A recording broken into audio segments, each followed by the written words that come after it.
And then he said on the hopper cars, and the way I understand hoppers, I don't know if they're all this way, a lot of those are the ones that are kind of long,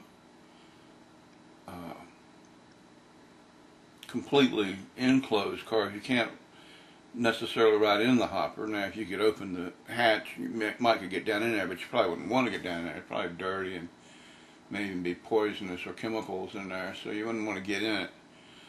But it's kind of a V-shaped type thing.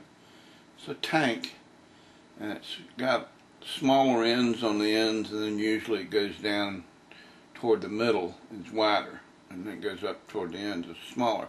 Anyway, underneath each end, it's a little strut, big strut, it's a little wall that holds up that whole end.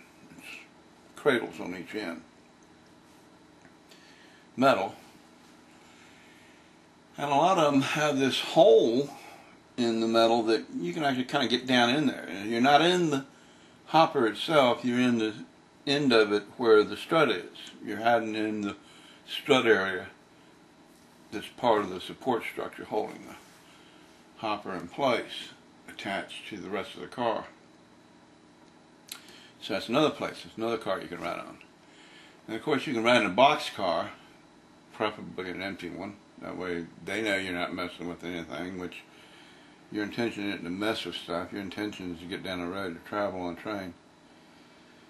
But, and a lot of box cars are just dirty, filthy, so there's no telling what kind of chemicals and crap's been in them. You don't want to do this in your good Sunday clothes. You're riding on a train, a freight train, you want to wear your dungarees, your blue jeans, or your rough gear. It doesn't matter if it gets a little dirty. Anyway, box car is another possibility, and those are the big square cars with the big sliding door. And usually you can tell the empty ones, they'll have the door open. But as has happened occasionally in the yard, sometimes when the train's pulled over for a stop to add or take off a car, if you're still sitting up in there, the yard guy might come along and just slam that door shut before you have a chance to say anything and walk on and off, not even know you're up in there. So now you're in the door, I mean, it's locked inside of the box car where you can't even get to a handle to open the door. And I don't know if they actually have locks. I think probably certainly some of them will lock, but a lot of them is just not made to open from inside. The latches aren't made that way. They're just made from the outside. So if you're riding down the tracks in an open box car and it hits a bump enough that it jars the door to slam shut on you, even if somebody doesn't close it, it could close accidentally on you. In a box car, in 100-degree temperatures, it will get up to 110 inside of there, 120. And people have been known, I believe, to die in them because of heat exposure and or lack of water or food or whatever not being found for maybe a couple of days or longer, just because the door slammed on them, accidentally closed on them, and left them locked up inside there. So the box car has a certain hazard to it. It's probably one of the easier ones to get up on and get inside and hide. But what he was recommending is that you chuck that door open with something. You get you a big wedge of wood or something and you wedge it up in that door real good where it won't accidentally close on you. Or if the yard guy comes along, one of the train workers, and tries to close it, it won't just close right away and maybe you can jump off, you know. Probably won't want to hang around after that, but at least it'll give you that moment to get out of there. So that's another car you can ride on. And then sometimes if the dummy engines are accessible, and I'd say probably some of the time they may have those engines locked up. After this video, they'll start locking all of the engines. I don't know. And this was then. This was 1981. Everything might have changed by now. But some of the dummy engines you could get up inside of. And so he said that the trick there is right when it's starting out, before it gets up much speed, you can kind of grab the little railing of the stairs that go up to the cab, and step up on the stairs and just walk right on up and open the door, get on up in there and sit on a little stool where the engineer would sit, a little chair.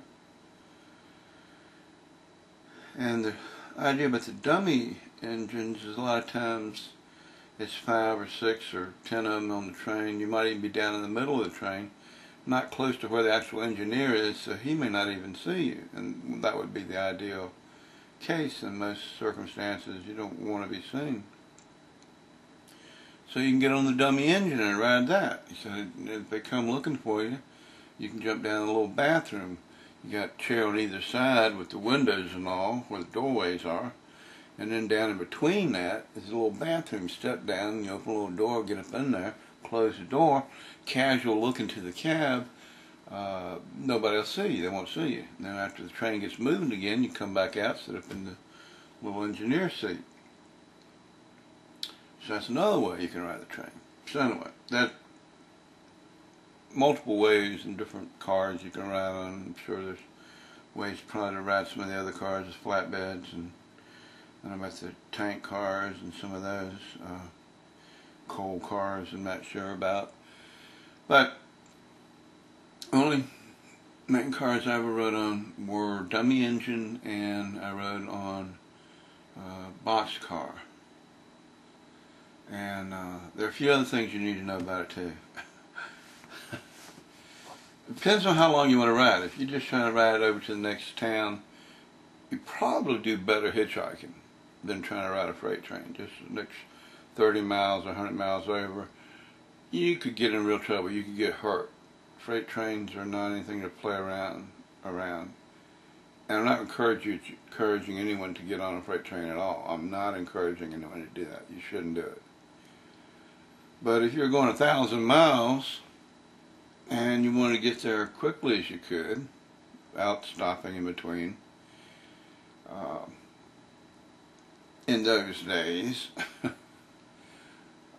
and I think back in Depression times, maybe it was looked at more as available means of transportation. They didn't care as much. People weren't going around suing everybody because they got their head busted or foot cut off by the train or something, because they were playing around and trying to ride a train. They shouldn't have been riding around and try to sue somebody over it. Back in Depression days, they weren't doing that. They were just trying to get around and get a bowl of soup, get some work. Those were good old days. People worked back then. Anyway, so modern times that's not the case so much. It seems like everything's locked down and they're afraid of anybody getting around anything and suing them and all this, and so I can understand it, but at the same time it's kind of like, you know, I understand the other side of it too, and why some people try to ride freight trains. And I don't look down upon them trying to do that, but I'm not recommending anybody do it. And in this day and time, it probably is a very dangerous thing, and legally even, if you do it and get caught, they might consider you a terrorist, or who knows. I don't know what they would do today if they caught you on a train. So don't do it. But if someone were to do it, this is what I would recommend they prepare themselves with before they got on there. And one thing is wear those rough clothes I was telling you about, blue jeans and whatnot, stuff you don't mind getting dirty, stuff that won't tear too easily, and that'll keep you warm enough. If it's cold, you know it's going to be cold, take your blue jean jacket along with you too. Boots or some kind of work boot or tough shoe, leather shoe that, you know, gets you going alright, won't just fall apart on you. Your basic clothing just to survive, okay? So you're also going to need water or fluids of some sort, preferably not alcohol, because alcohol is going to make you more thirsty, although traditionally a big jug of wine is one of the things some of the hobos talk about riding with. Now, I didn't do that too much. I did do the 2-liter thing where I had two 2-liter bottles, the old 2-liter bottle size, of water with the rope around it, and sling one in the back, one in the front. You carry it with you and throw it up in a train, get up in there. You got two 2 liters of water, 4 liters of water will last you a couple of days. And if that's how long you're going to be on a train, that's my point. The fluid, the water you take, you need to plan ahead and have enough that the train continuing riding, it's not going to stop so you can get off and get water. If you start getting thirsty and you didn't bring enough water, you're going to want to get off that train. Sorry, that's going to happen if you run out of water. You're going to want to get off the train. And that's fine, you know, if you're familiar enough about these techniques and can do this and get away with it and want to take your life in your own hands and all that, that's your decision, your prerogative. But I'm warning you, you're going to want to have completely enough water that you don't have to get off the train till you get to where you're going, till you getting off, because that's where you want to get off. So that's one thing, is water. Other thing, obviously, is food. You can do without food, but if you're on there for a certain length of time, you're going to get hungry. Probably going to want some food. And then maybe a third thing would be something like a bedroll, a blanket, a sleeping bag or something that you could lay down and sleep some if you wanted to. And I'm talking about depending on how long the ride is. Now, it may take it a day to go a few hundred miles, so if you're going 1,000 miles, you might be on the train for 2 or 3 days.